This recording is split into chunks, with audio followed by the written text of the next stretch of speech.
Les grandes banques suisses sont un risque pour l'économie nationale.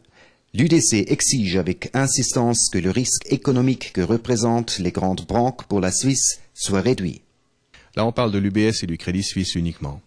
Alors, rappelez d'abord qu'une entreprise privée, par définition, c'est une entreprise qui peut faire faillite si elle échoue.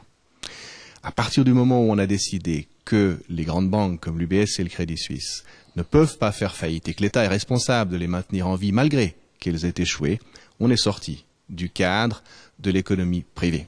Et dans ce cas-là, il faut reconsidérer le rapport de l'État envers cette entreprise qui n'est plus entièrement privée.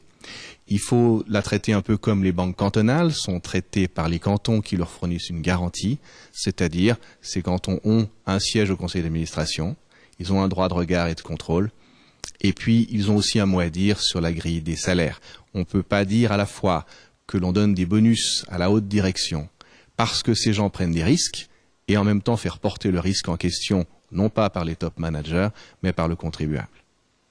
Alors vous voulez, comme vous avez dit, des nouvelles règles pour ces deux banques, pour l'UBS et le CS. Est-ce que c'est pas risquant si on a trop de règles?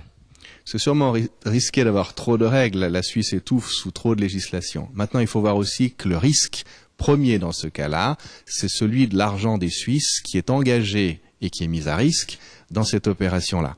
Donc il nous faut une loi qui s'appliquera uniquement aux deux banques concernées si les deux doivent être aidées et pour la durée de cette aide. Il n'y a aucune raison que cette loi perdure au-delà du temps nécessaire qui est l'opération de sauvetage et son accompagnement. Ensuite de cela, nous espérons revenir à des banques qui peuvent voler de leurs propres ailes et qui rejoignent les règles pure et stricte de l'économie privée.